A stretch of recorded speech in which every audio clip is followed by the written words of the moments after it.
Hello everyone, this is Carlos. I'm the Executive Director of DECOIN. It stands for Defensa y Conservación Ecológica de INTA.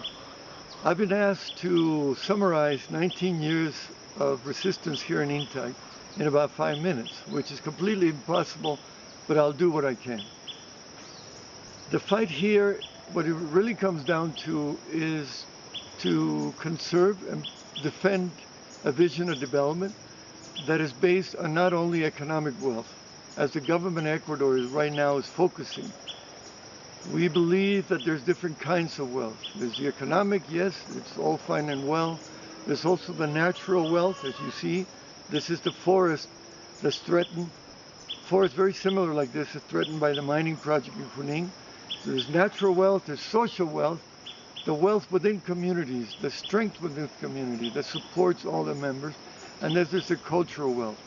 We believe that development should protect and respect all these other kinds of wealth and not sacrifice the natural, social, and cultural wealth just to strengthen the economic wealth. Really what it comes down to. This is what the JICA was trying to push in the 90s, this economic vision of development. It was rejected by the communities. Then the Canadians came in 2004 with the same message. You are poor unless you have a lot of money, unless you have a lot of things. It created a lot of tension and conflict within the communities, but they were unable to finish the exploration which JICA had funded in the 1990s. They left in 2008 after committing some grave human rights abuses, just using paramilitaries against the communities and also doing a judicial setup against me to try and jail me. In 2008 they left, but now we have the government of Ecuador supported by the government of Chile and the Chilean copper company Codelco, which is the world's largest copper producer.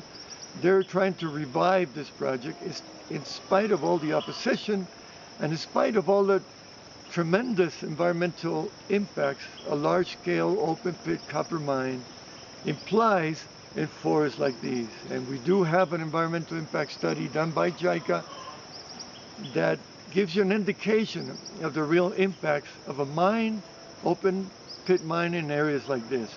And you already know the impacts, but in summary, large-scale, massive deforestation, drying up of our climate, contamination of our rivers and streams with heavy metals, impact primary cloud forest, which is where they found the copper, and also relocation of several communities just to make room for one mine.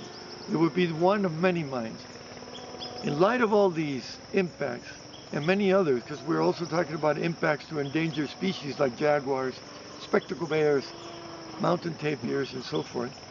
In light of all these impacts, communities decided they did not want that kind of development. Nobody would in their right mind. And the communities of INTA started to build another type of development. Right now, Junín is still, INTA is still under semi-siege with police everywhere. The president of Junín is in jail because he is president of Junín. He was charged with a crime he did not commit. He was at home when this conflict happened, where an ENAMI employee was hardly injured and a windshield of the car was broken. But he was charged, and we think of Javier Ramirez as a prisoner of conscience. His conscience calls for resistance of a project that would destroy his community. His brother's also facing an arrest warrant. The police made heavy presence in May of this year, 300 police, so a few technicians could take some samples for the environmental impact study. So the Codelco and ENAMI can continue exploration. So there is no exploration. They're working on the impact study right now. And we believe that the study will be done quickly. In the meantime, Javier is still in jail, outrageously in jail. He was arrested without an arrest warrant. Many illegalities involved with his arrest. So we're calling for people like you to support this struggle. Not only the legal defense, but also the creation of a better future for our area, but also to be a model for the rest of the world. We believe that there's a better way of life The Constitution of Ecuador recognizes the right to a good life. We believe that what we're building here is this new way of living. And I would like to thank the Sloth Club and the Organic Coffee. Profoundly thank you for all the help that you've given us all these years. Please find ways to support. Go to the consulates near you, to the embassies, write letters, protest the outrageousness of what this government is doing to the communities of Intag. Thank you very much. Arigato.